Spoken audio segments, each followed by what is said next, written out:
자, 전해드린 대로 카카오 창업자 김범수 위원장 결국 구속됐습니다. 네, 관련 내용 최진영 변호사, 장현주 변호사와 함께 자세히 짚어보도록 하겠습니다. 안녕하세요. 네, 안녕하십니까. 자, 지금 보셨습니다만 대기업 총수에게 도주 우려까지 인정이 됐다는 거 아주 이례적이다 이런 시각이 많습니다.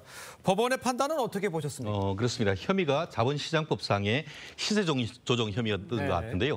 기본적으로 이제 원래 구속영장을 발부를 하려면 세 가지 정도의 허들이 있지 않습니까? 그렇습니다. 범죄에 대한 소명, 그리고 또 주거 부정, 증거인멸 우려 또는 도주 우려가 있고 그렇다 하더라도 과연 무죄 추정 원칙에 따를 때에 불구수사 원칙을 견제해야 되는데 구속을 꼭 해야 될 필요성이 있느냐라는 것을 전부 다 검토를 했을 때에 지금 도주 우려와 증거인멸 우려가 있다라는 이유로서 지금 영장을 발부를 했습니다.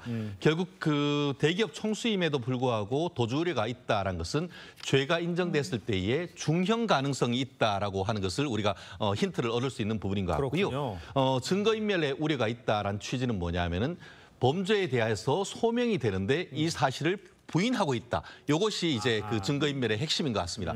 결국 지금 그 본인이 이제 출석하면서 밝힌 것처럼 본인이 이게 그 주식을 인수, 인도, M&A 하는 것에 대해서는 승인을 했지만 계획의 구체적인 방법에 대해서는 전혀 지시도 보고도 하지 않았다라는 항변을 했습니다만 결국 큰 틀에서 봤을 때에 지금 영장 기재 범죄 사실에 대한 전체적인 소명이 있었다는 것을 강력히 추정하는 그런 그 영장 발부가 아니었나 생각을 합니다. 그렇군요. 네, 말씀을 해주셨지만 대기업 총수인데 도주 우려와 증거인멸의 그 이유를 들어서 영장이 발부가 됐습니다. 그렇다면 구속영장이 발부됐다는 건 김 위원장의 혐의 어느 정도 소명이 됐다라고 봐도 되는 걸까요? 그렇죠. 앞서서 이제 최 변호사님 말씀 주신 것처럼 구속영장이 발부되기 위해서는 범죄 혐의가 소명이 돼야 되고요. 그다음에 증거인멸 등의 구속 사유가 있어야 됩니다. 앞서서 이제 구속 사유에 대한 설명이 있었다면 결국에는 범죄도 어느 정도 소명된 것을 전제로 했다라고 봐야 될 것 같습니다. 김 위원장이 받고 있는 혐의는 시세 조정 혐의인데요. 작년 2월에 다 기억하시겠지만 SM엔터를 인수하는 과정에서 경쟁사였던 하이브와 관련해서 이제 그 주식들을 시세 조정을 했다라는 혐의를 받고 있습니다. 특히 이제 SM엔터 주가를 하이브의 공개 매수가인 12만 원보다 높게 그리고 책정하고 고정할 목적으로 시세를 조정했다라는 것인데요. 이제 그 시기를 보면 작년 2월 16일, 17일, 27일, 28일 4일인데요. 이번에 그 구속영장이 발부된 혐의는 2월 28일 하루입니다. 그렇기 때문에 앞으로 수사 과정에서 이 수사 혐의가 확대될 가능성까지도 지금 가능성은 열려 있는 상황이라고 볼 수 있을 것 같고요. 특히 이제 앞서 금융감독원 특별사법경찰이 작년 10월과 11월에 김 위원장 등 카카오 경영진을 기소 의견으로 경찰에 넘긴 바가 있었기 때문에 그 이후에 지금 수사가 이어져 온 것으로 보시면 되겠습니다. 자, 그렇다면 이제 김 위원장의 재판 결과가 나올 때까지는 아무래도 그 카카오가 하고 있던 뭐 신사업이라는 이런 것들 일단 멈춘다 이렇게 봐야 됩니까? 결국 그 대기업 오너 리스크가 현실화됐다 이렇게 지금 표현을 하고 있는 것 같은데요. 실제로 지금 카카오톡의 김범수 의장 같은 경우에는 카카오톡의 24% 정도 가지고 있는 최대 주주인 것이고 실질적으로 이제 경영에 대해서 책임을 지고 있지 않습니까? 한때 흑수저 신화로 14조 정도의 재산을 가져서 대한민국 재계 넘버원이었다는 그런 얘기를 들었습니다만 작년, 재작년부터 주가가 떨어지고 각종 추문에 휩싸이면서 은둔의 경영자에서 전면에 나섰지 않습니까? 그러면서 그 사이에 있어서 준법 경영 이 부분에 대한 약속을 했고 더불어서 자율 경영이라는 시스템에서 중앙 집권적 경영 시스템으로 지금 바꾸는 과정에 있었지 않습니까? 특히 그 카카오 같이 이제 플랫폼 사업에서 하던 과정에서 최근에 AI 신사업까지도 지금 그 야심차게 진행하는 과정에서 이러한 준법 경영이라든가 그 경영 그 어떤 패턴 자체를 변화하는 이런 모든 것에서 지금 어떻게 보면 총수가 구속됨으로써 사실상 이게 비상경영을 할 수밖에 없다 보니까 비상경영이란 것이 뭔가 혁신해서 새롭기보다는 현재 상태를 유지하는 정도의 어떤 상황을 한다고 하면은 지금 카카오 같은 경우에 경영에 상당히 위기가 닥쳤다 평가하는 것이 뭐 틀린 것은 아닌 것으로 생각합니다. 그런데 시세조정 의혹뿐만 아니라 카카오와 관련한 다른 의혹 수사에도 속도가 붙을 것이다. 이런 관측이 나오고 있습니다. 어떻게 전망하세요? 그렇습니다. 사실 이 SM엔터주가 시세 조정 혐의 혐의도 굉장히 큰 혐의라고 볼 수 그렇죠. 있거든요. 그런데 이제 카카오가 연루되어 있어서 지금 수사를 받고 있는 의혹들이 이거 하나만은 아닙니다. 예. 2020년에 드라마 제작사인 바람픽처스를 인수하는 과정이 있었는데 그 인수하는 과정에서 바람픽처스에게 시세 차익을 몰아주기 위해서 비싸게 매입을 했다. 또 이런 의혹을 받고 있거든요. 네. 관련해 수사를 받고 있고요. 특히나 이제 카카오 모빌리티에서 하고 있는 카카오티 블루가 있는데 네. 알고리즘을 조작해서 콜을 조작했다. 콜 몰아주기를 했다라는 의혹도 받고 있고 네. 그리고 카카오의 블록체인 플랫폼이죠.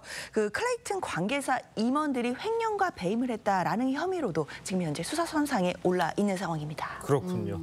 알겠습니다. 자, 다음 이야기도 좀 해보겠습니다. 네. 돈을 받고 학원에 수능 관련 문제를 팔아온 현직 교사 24명 이 검찰에 넘겨졌습니다.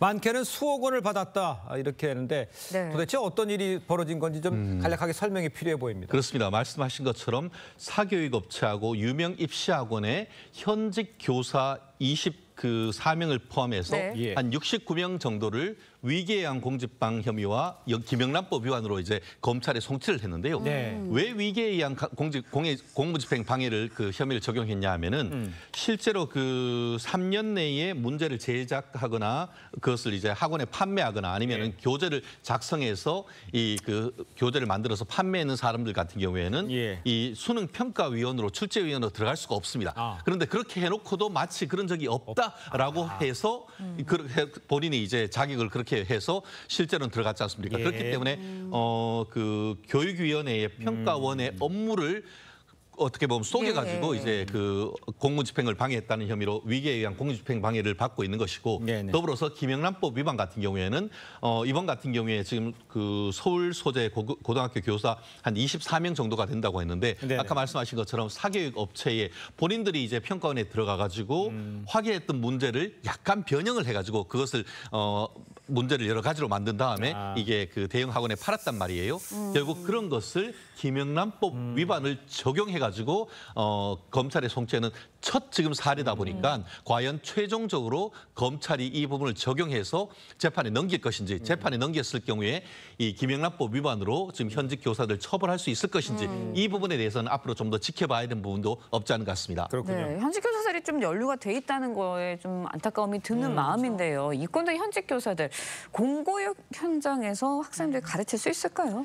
사실 학생들이 받는 충격이 가장 클 것 그러니까요. 같거든요. 예. 가장 믿고 의지해야 되는 교사들인데 뒤로는 자신들의 경제적인 이유 때문에 이런 행위를 했다라는 거 예. 납득하기 어려울 것 같은데요. 네. 아마 교육부 등에서도 수사 결과를 통보받는다라고 한다면 징계 절차를 시작할 것으로 생각이 됩니다. 네. 그렇기 때문에 이 징계 절차를 좀 신속하게 진행을 해서 이 관련돼서 이제 신뢰가 무너진 교사들에 대한 응징에 또 어떤 응당하는 또 처벌이 있어야 된다라는 생각이 드는데요. 예. 일단 교사들이 대부분 경제적인 이유로 이런 범행을 했다라고 하면서 문항 판매한 사실을 인정하지만 이것은 겸직금지 의무를 위반한 징계 사유일 뿐이지 형사처벌 대상이 되지 않는다라는 취지의 주장을 하고 있거든요. 예. 그러나 앞서 이제 최 변호사님 말씀 주신 것처럼 국수본 관계자들은 이번과 관련해서 만약에 청탁금지법 위반으로 처벌된다면 첫 사례가 될 것이기 때문에 아마 법리 검토 그리고 수사 과정에서 굉장히 꼼꼼한 분석들이 있지 않을까라는 생각 듭니다. 알겠습니다. 네. 공교육의 신뢰가 무너졌다 이런 지적도 나올 수밖에 없을 것 같습니다. 자, 두 분 말씀 여기까지 듣겠습니다. 고맙습니다. 고맙습니다. 감사합니다.